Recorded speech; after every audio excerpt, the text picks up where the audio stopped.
So we've known each other for at least 20 years. And we were both in high school. yeah, we were both in high school. That's right.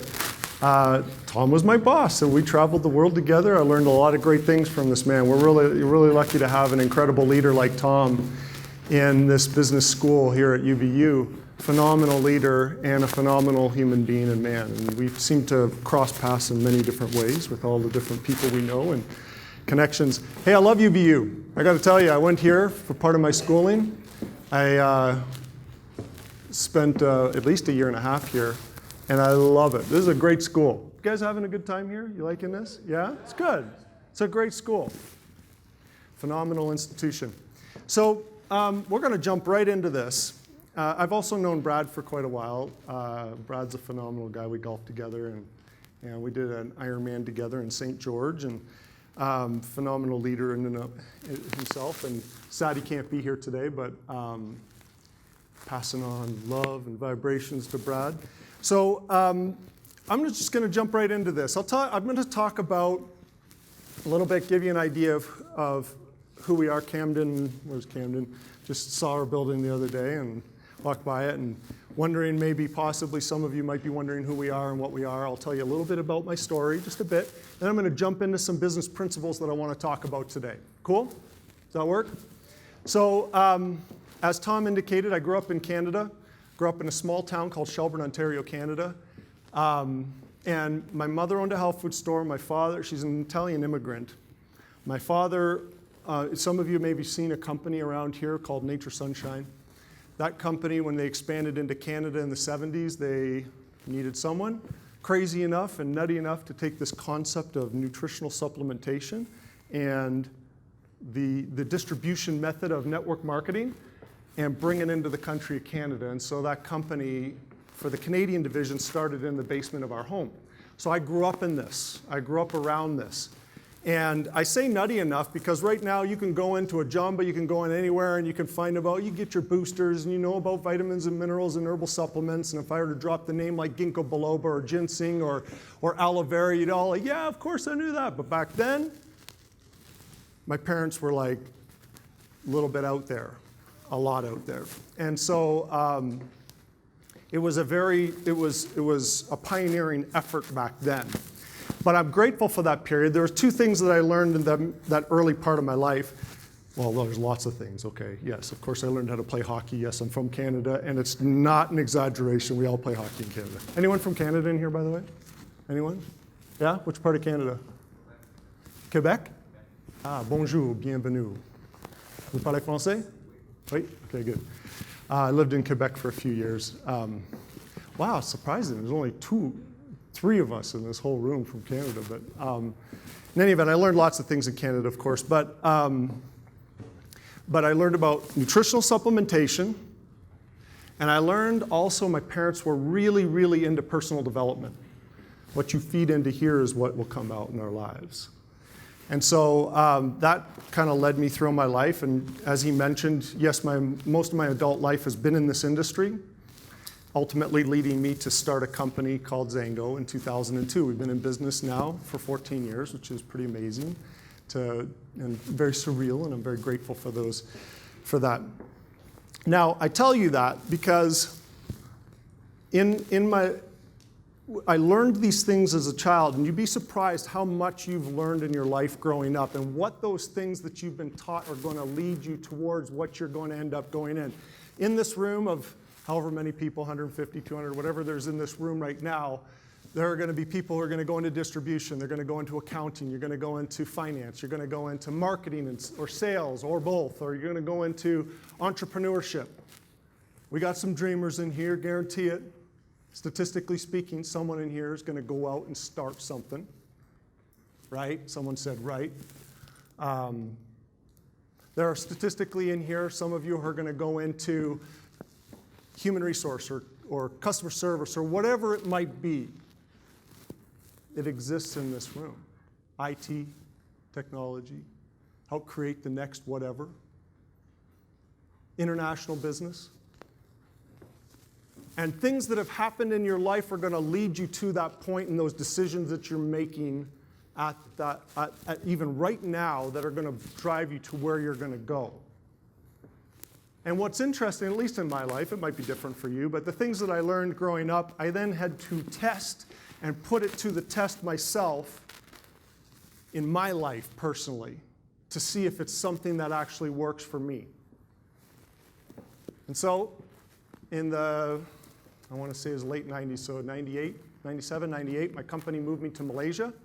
I was living in Southeast Asia in this beautiful country called Malaysia, and, very hot. They have 2 seasons, hot and sweaty. That's about it. And when I got there, because of the way my parents brought me up with learning about botanicals and learning, my mom would take us into the yard and pick dandelions from the yard, give us a salad, and teach us about dandelions and how they're good for the liver and good for the immune system and so forth, and digestion. And so I'd learn these things about supplements and the herbs that are around us. And so when I was in Malaysia, I saw this amazing fruit called mangosteen. And I was amazed that I was asking all these questions, and I was surprised nobody's done anything with this product. How is it possible that nobody has brought this mangosteen to the world?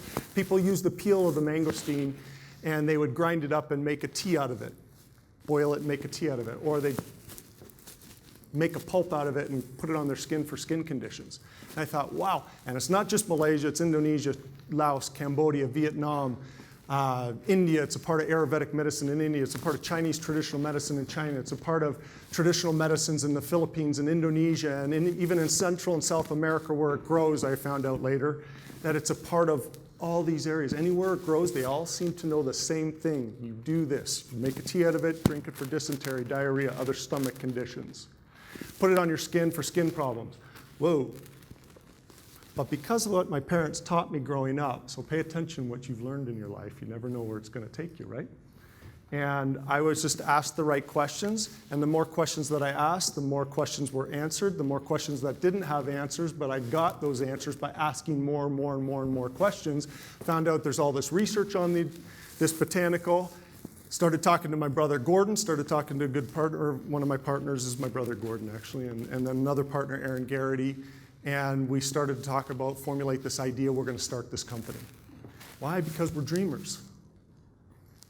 And that's why I say I know statistically there's people in this room who are dreamers. And you have something in your mind, you know you want to bring it to the world. And what you see is something that other people don't see as entrepreneurs, as dreamers. And so keep that dream alive. Feed that. And we're going to talk about dreams, and we're going to talk about goal setting here in just a moment. But I just want to kind of set this up a little bit to help you understand this. Now, along my journey, and so we started in 2002, and here we are over 40 countries later. We're in over 40 countries around the world. And it's been an incredible journey. It's been an incredible ride. And I've learned a lot along the way, guys. And because I'm in health and wellness, I always put the right things in here. I tried to, at least. Now, I had to learn that, by the way. My parents taught me that growing up. We were kind of a weird family growing up. We were not allowed to have processed sugars, anything white, like white bread, like milk, white sugar. It's just like white rice. It's just all out for us. We didn't go out for Halloween, which was really disturbing. I think I'm still kind of going through therapy because of that. But we were brought up in this manner, and everything was completely au naturel for us. We didn't even get immunized as children. And later I ended up having to get that because I traveled in the world and it happened. But growing up, I didn't. And so I grew up with this. Now, when I left the house, I was like, zippity-doo-dah, I'm eating whatever I want. And I did. It lasted for a little while until I started to feel the effects of putting down anything down my pie hole that I wanted to. And it started to take its toll, and so I started thinking, maybe my parents had something there, so I started to gravitate back, and now I'm kind of not quite so far on the pendulum that my parents were, but pretty close. And I do let my kids go for Halloween, though, because let me tell you, that's just like tough being the only kid in the neighborhood not going out for Halloween. But then I buy back their candy. It's this great transaction. But anyways, so I had to kind of learn that on my own. Now, when it comes to what you put into here is what's going to manifest into your lives. Now, I'm telling you this, folks, this is a very important point, okay? Because whatever you decide to go into, you may not ever remember. You're going to go out of this room, some of you are like, whatever, that was great, nice to hear him, check that one off. But some of you may remember this point that I'm going to make here. Now, putting everything right in my body, at least for the most part, trying. Doing a lot of this, doing a lot of exercise. Like I said, Brad and I have done an Ironman together. I've done multiple Ironmans. Kept my physical fitness going, keep in pretty good shape. But something wasn't right. This was years into starting my business. We had been through lots, ups, downs. When you're an entrepreneur, it's just like, let me tell you, it's like an emotional roller coaster. And that's why I say, God bless all you entrepreneurs in here. You guys, thank you for what you're going to do and the dreams that you have within you that are going to come out, because it is just a roller coaster of events. But I started to get some stomach conditions. I started to struggle. Travel a lot for my business. I've traveled a lot. I don't know if I've traveled as much as Tom. That dude traveled a lot. But I've gone around the world multiple times, just all these different countries. And it started to become a struggle for me with this travel. And I didn't know why. I'm like, what's going on? What's going on? So I decided I'm going to climb Kilimanjaro. This is when I started my little journey of climbing the 7 summits. And Kilimanjaro is the highest point in Africa, 19,500 feet approximately. And I went with my oldest son at the time. Well, he's still my oldest son. It wasn't just at the time. He's still my oldest son. And a good friend of mine who I've done, a partner of mine that we've done a lot of different businesses together, also an entrepreneur. I'm climbing Kilimanjaro, and I'm trying to figure this out, like what's going on? And oftentimes this happens. You're going to find people actually go out in these journeys trying to figure out life a little bit, okay? I'm about halfway up the mountain, and it's absolutely amazing. You got to know Kilimanjaro is just remarkable. You're in Africa, and suddenly you're going through all these different climate changes. And you go through, your teacher maybe talked to, the guest speaker a couple weeks ago maybe talked about this, going through like a rainforest, and you come through the rainforest, and then you're on top of the rainforest, just clouds everywhere. It's all you see is clouds. For as far as the eye can see, it's amazing. And I'm sitting there, and I'm just pondering life, trying to figure things out. And my son has a little book that falls out of his bag. And I said, we're in the tent together. I go, whoa, what's this book you're reading? Now, of course, I know this book, As a Man Thinketh by James Allen. But I said, oh, what is this book you're reading? He says, I just finished it, Dad. It's amazing. Have you ever read it? I go, yeah, but it's been a long time, son. And he goes, you gotta read it. And I go, yeah, okay, I'm gonna read it. So here I am on the side of Kilimanjaro, sitting there. And I start, now this is a very easy read, by the way, guys. It's like 70 pages, depending on which version you get, 70, 80 pages, 60 pages. And here I am processing. And in my life, at that point, I was going through a lot of challenges, okay? Lots of challenges come along with the business and just life and trying to figure life out a lot. And I was getting caught up in what happens in life, which is the blame game. Oh, I'm blaming this person, I'm blaming this institution, I'm blaming this, I'm blaming that, I'm blaming. And I open up the book and I start to read, and this is what I learn. Of all the beautiful truths pertaining to the soul which has been restored and brought to light in this age, none is more gladdening or fruitful of divine promise and confidence than this, that man is the master of thought, the molder of character, and the maker and shaper of condition, environment, and destiny. Now, this was written in 1903, but you can change the words to man and woman. You know, this is, we realized on the side of Kilimanjaro that we are in charge of our destiny. We are in charge of our thoughts. We're in charge of our emotions. We're in charge of where we're going. And it was just like this massive light went on. And suddenly this incredible quote by Bob Marley made so much more sense. Emancipate yourself from mental slavery. None but yourself can free your mind. Is it any wonder that the greatest thinkers of the world all seem to say this same message? And so why I bring this up to you and why it's one of the first points that I'm talking about, because it doesn't matter whether you're going into accounting, finance, distribution, HR, I don't care what you're going to go into, IT, wherever you're going to go, someone's teaching this message, because they all are, and I'm going to show you.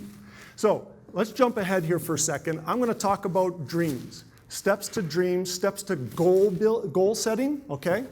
You can replace dreams with goal setting. And I'm going to go through these points. But the first one is know where you're going. And it comes back to that point about the mind. Emancipate yourself from mental slavery. None but yourself can free your mind. Once you start to free your mind, unless you know where you're going, man, magic starts to happen. I'm telling you.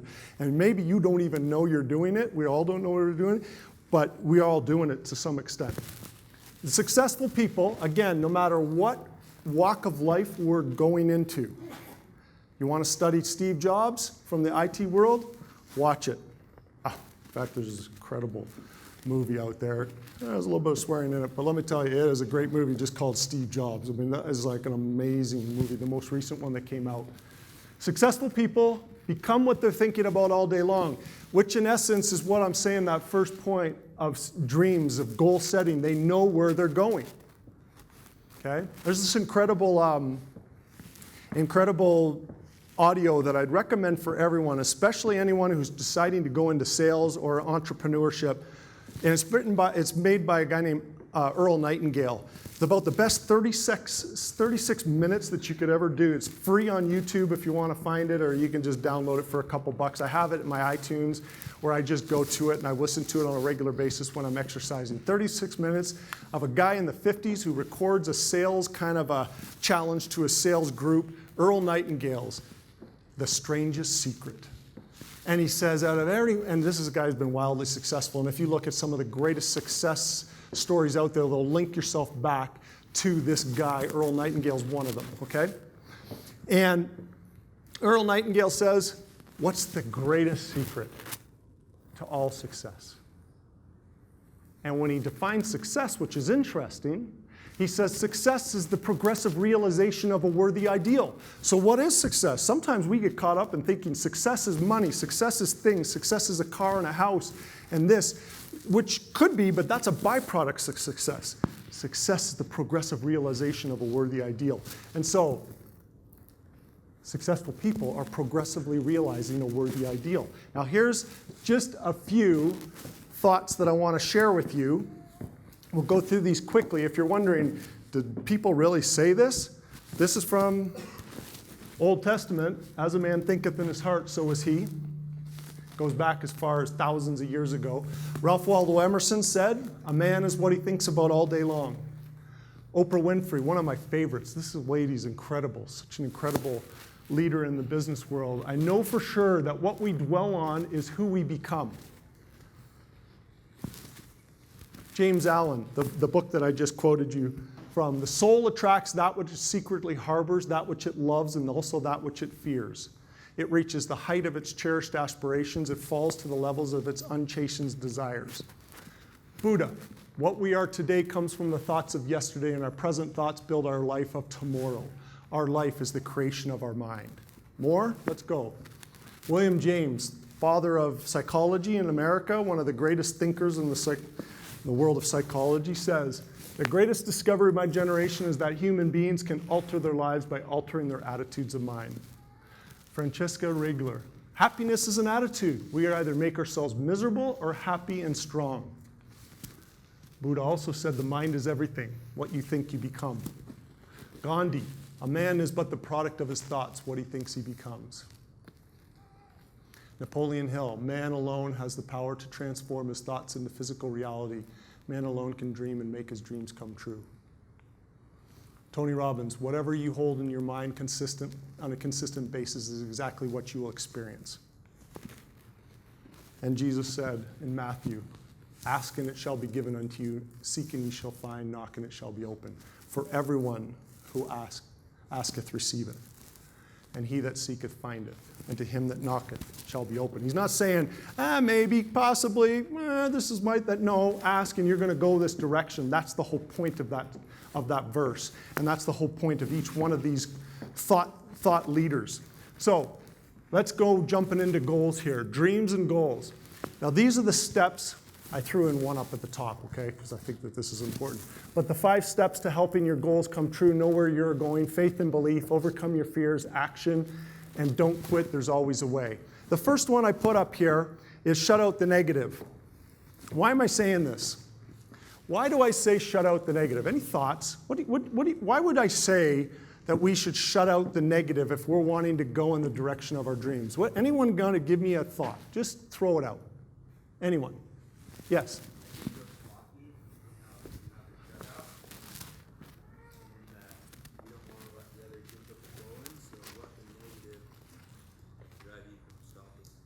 Are you a hockey player? Yeah. What position do you play? Used to play forward. Nice. I'm left defense. Always have, always have. Very nice. Okay, absolutely right. It's given a hockey analogy and how we want a shutout, meaning you're shutting out completely anything that can, it's a terminology used in hockey, but that keeps you from winning completely. Good thought. Any other reason why you should shut out the negative if you're wanting to move in the direction of your goals? Yeah. It's a distraction and a time waster because both things can't exist at the same time. You can't have success and failure existing in your mind at the same time. So you either choose one or choose the other. Amen. Absolutely, because that is the absolute truth. Now, okay, anyone else? Did you put up your hand or someone? Just because if you don't shut out the negative, you can't start on any of that. Just Exactly. you might not even start on that process. Exactly, because like Damien, right? Camden, sorry. Damien's my brother, actually. Oh, he is? I see, I knew that. Camden, that's right. Just like Camden was saying, you can't really have two things on that mind at the same time, and one's going to cloud out the other. And so this is absolutely important. In fact, I recommend to people, highly, shut out the news. Shut off the news.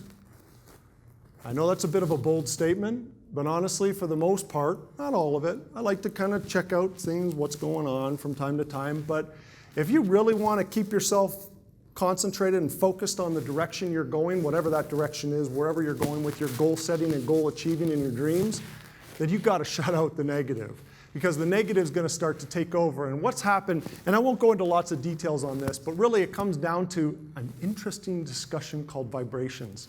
And your body, we are all vibrations. And when you think about it, you may look at your hand and you say, okay, in my hand I see thumbs, I see hair and nails, and I see skin, and I see things. But what you're really not seeing in there is that if you go a little bit deeper, you're going to see trillions of cells kind of flowing around, and they're all vibrating. Trillions of cells. Do you know the average human body has somewhere between, depending on how tall you are, and 70 to 100 trillion cells.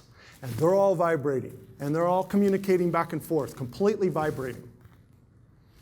But then if you go deeper, does anyone have any idea how many atoms are in each cell? Anyone? I'm talking each cell. So if you have close to 100 trillion cells in your body, how many atoms are in each cell? Anyone? 100 trillion atoms per each cell. And guess what's happening inside the atom? Anyone want to tell me? Is it stagnant? Just flying all around, these subatomic particles. So in reality, you are made up of 99.99999% air, kind of. So when you do that, it's kind of weird to think that, whoa. And so these cells and these atoms are all vibrating at different levels. And what's interesting about that, they respond. And if you're dumping negative in, negative's it's gonna come out. And so we want to shut out that negative. So first point, know where you're going. I just talked about all these thought leaders, and I could keep going on and on and on and on and on and on and on. They'll all say the exact same thing. And I've done it, kind of had some fun with it. I've been speaking with certain people, authors and lecturers, and I'll just ask them right in the crowd, what's your quote? They'll fire off a quote, just like that, because they've already thought that through. They already know that this is the direction they're going. So know where you're going. I had this great experience. Anyone ever heard of Bob Proctor? Bob Proctor? Yeah, great leader. Comes from Toronto, Canada, actually. One of the biggest thought leaders out there in the world today. Commands over $50,000 for a lecture. The guy's incredible.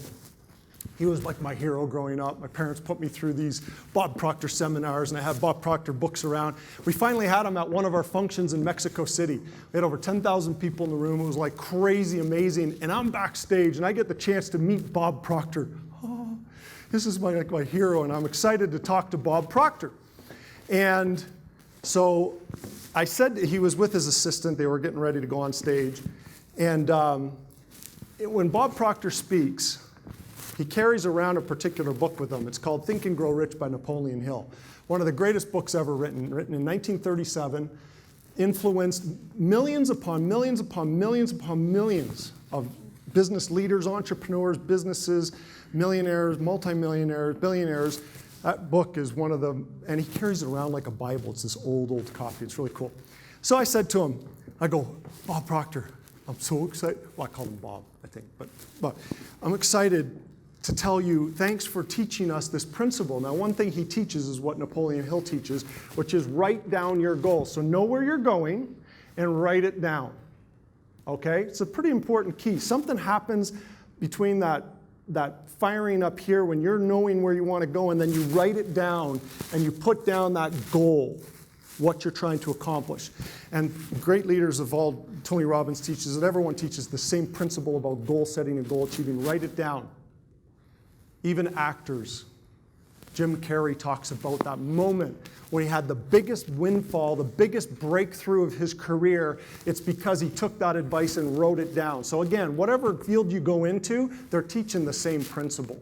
That's why I wanted to cover this, okay? So I said, Bob, I'm so excited, thanks. You used to teach, write down your goals on a piece of paper and then carry it with you. And his assistant looks at me and goes, where's your card? And I said, and I'm thinking to myself, suddenly my ego started kicking in. I'm like, do you know who I am? I'm the guy who put this meeting on. I've done Ironmans. But I didn't. I held myself back. And I thought, oh my gosh, I don't have one. I forgot to, again, this was right around that same time, guys, that I was telling you about going on Kilimanjaro, and all these things started to happen in my mind. And so, yeah, I'd created certain things in my life, but I'd stopped doing the things that I'd been taught to do, that every thought leader teaches. And so I walked away befuddled, and I sat on the front row watching them, and I'm like, I need a card. So, yes, I carry it around in my wallet now everywhere I go. I look at it every day, and not only do I carry it in my wallet, I have one in my notes section in here. Everyone's got these little phones, and I write them down, and when I have more thoughts about the goal that I'm trying to accomplish, I write down another thought on that goal, and I remind myself of it every single day. Very important part. To go to that Jim Carrey example, again, he's a comedian. He's an actor. Why do these guys practice this? Will Smith practices it. Speaking of another actor. Know where you're going. Absolutely key, and write it down. Next one, faith and belief. Why would I have that in there? Generally, when people talk about faith and belief, they think about religion. That's what kind of goes on in their mind. I want to talk about faith and belief in yourself. Faith and belief in you and what you're trying to accomplish. That there is nothing that's going to persuade you from accomplishing what you're trying to accomplish, whatever that goal may be. You may have people talking you out of going through university. I don't know everyone in this room, but statistically speaking, there's probably people within your energy orbit, your circle of influence, your friends, family, possibly some who have said, no, don't waste your money, don't waste your time. And yet you're here, you have a faith, you have a belief that you're going to accomplish it. You know where you're going. See, it's a lot easier when you're in school to know where you're going, because you're going to get a degree, right? Everyone in here is going to get your degree. But when you get out of school, that's when it becomes a little more complicated, because it's structured for you. You know what you're trying to accomplish. You have professors and you have teachers who are saying, this is your goal right now. You are to accomplish this paper. You are to accomplish this assignment. You are to accomplish this, blah, blah, blah, whatever it is. So you already have it structured in. But once you get out, it's like, whoa, what happened? And now it's up to you. And now you take that and you move forward. And the ones who will say, that's where I'm going to go, and I have it fixed in my mind, and I'm going to accomplish that, are the ones that are going to go. And they're going to find their dreams keep coming true and their goals are being accomplished. And so whatever business field you end up going into as well, let's say you decide to go into distribution and you have someone give you an assignment and says, we need to improve our distribution. Well, what does that mean?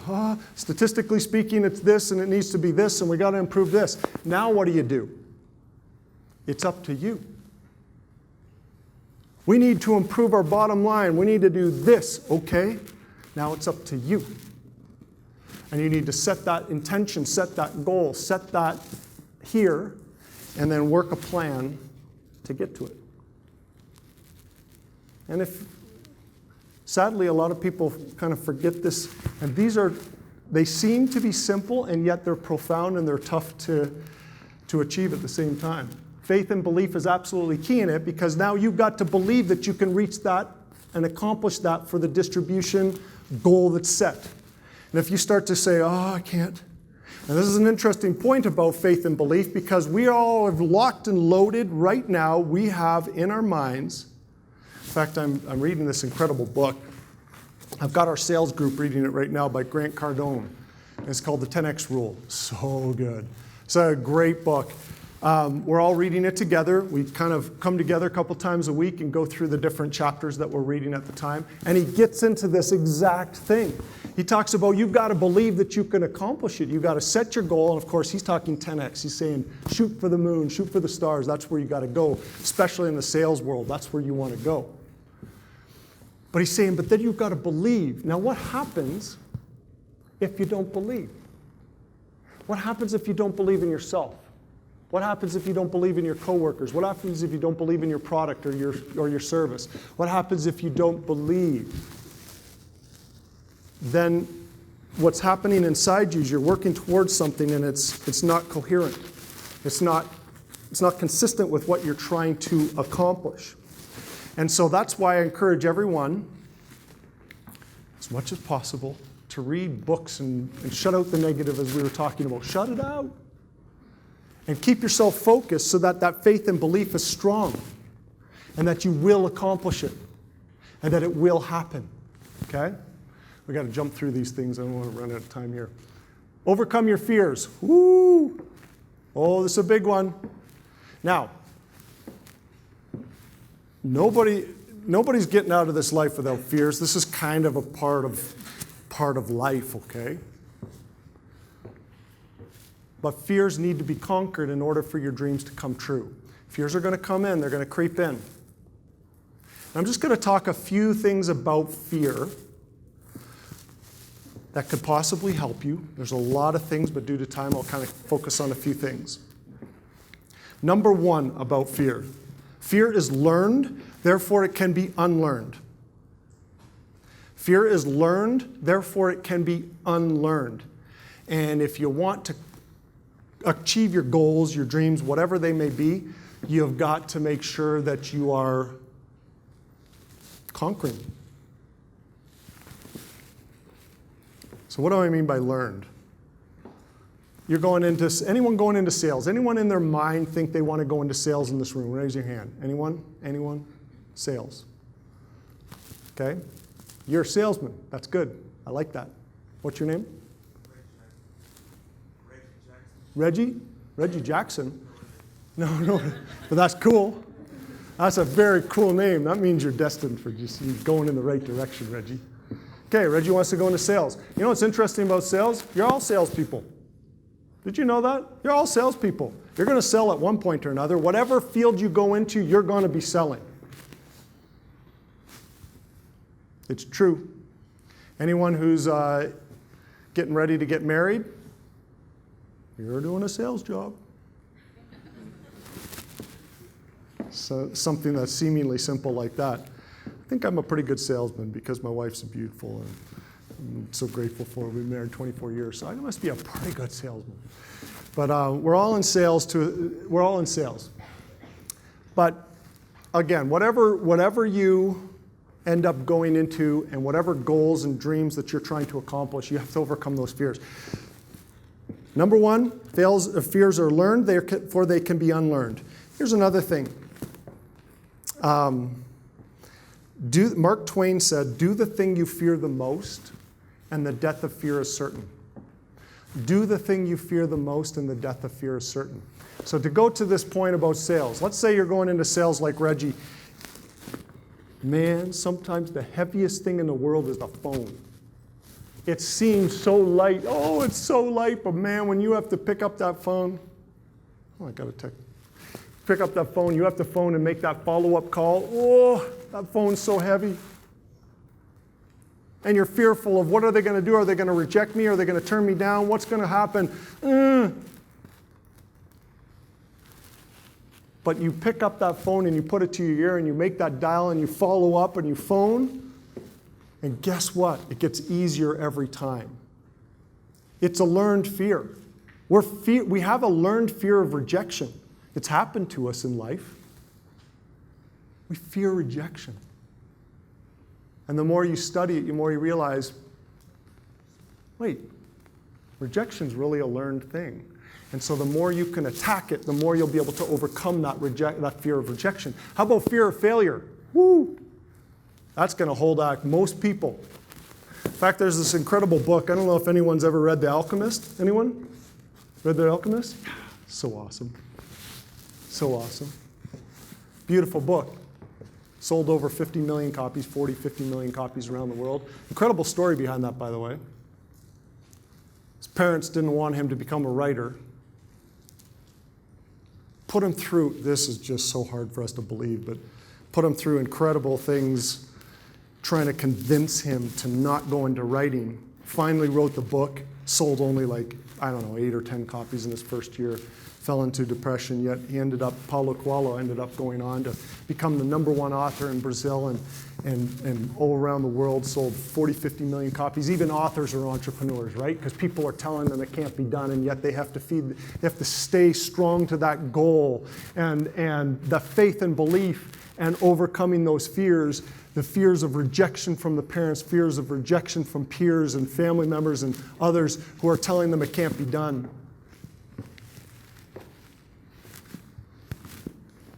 I don't even remember where I was going with that. I just got on some fears. Okay, so rejection, fears. Oh, fear of failure. Failure's learned. Think about it. It's someone else's opinion on whether you're a failure or not.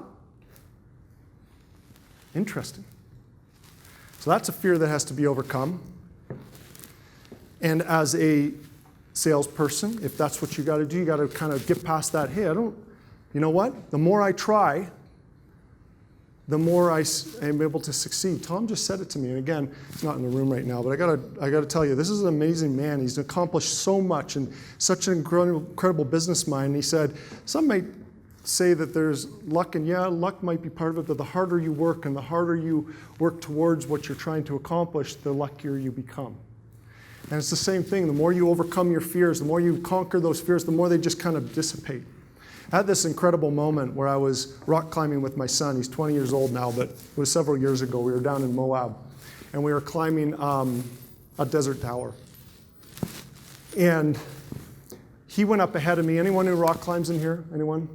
Rock climbers? You know, you got the guy at the bottom belaying. He's in a harness. He's belaying.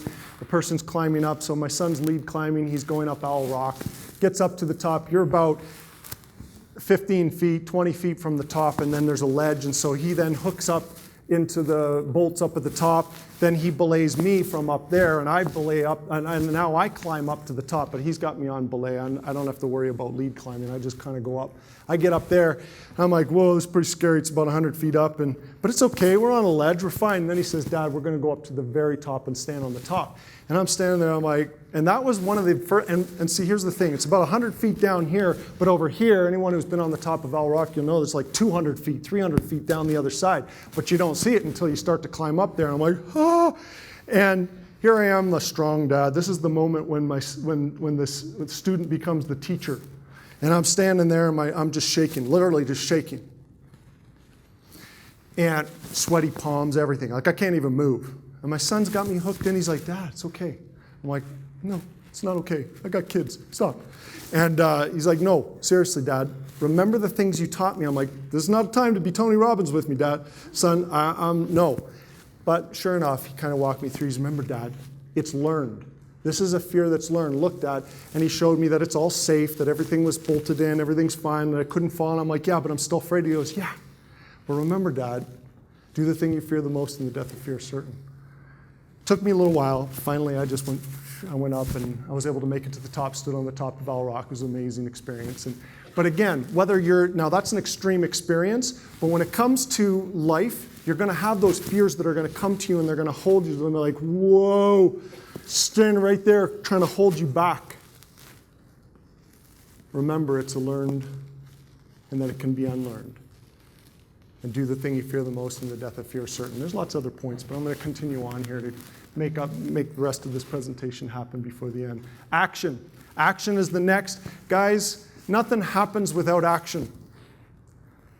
The whole idea of get rich quick, and it just, you need to have action. And what I like to suggest to people is when you're setting a goal, sometimes people set this goal and it's way out here. And when we set up the goal to start Zango back in 2002, we were like, we're going to do this. We're going to set this goal.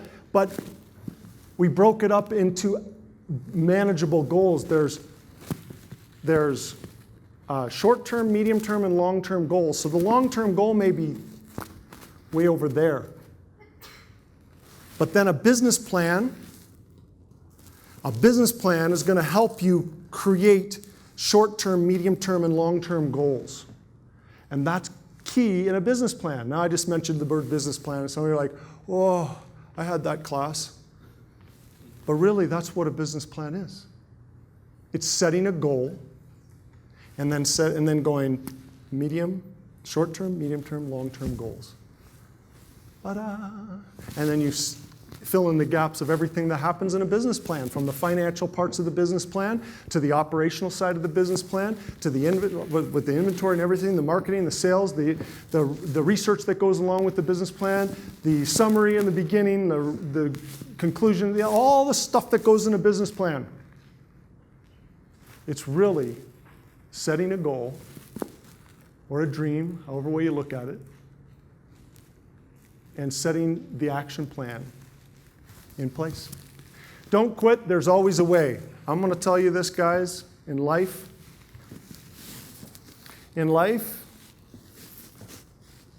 fears were going to come in. People are going to tell you it can't be done.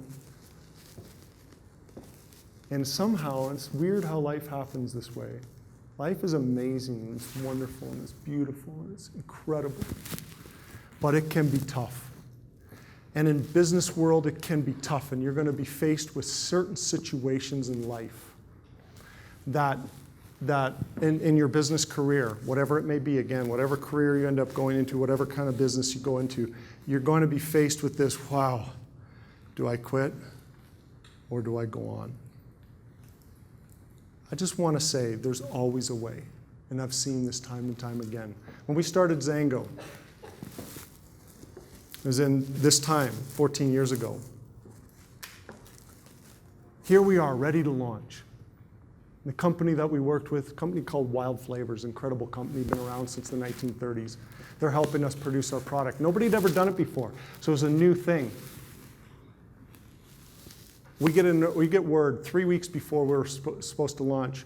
By the way, all the mangosteen fruit that was coming from Indonesia, that particular shipment, we get it from Thailand now, but there was a dock strike on the West Coast. I won't go into all the details, but it was a very scary moment in time.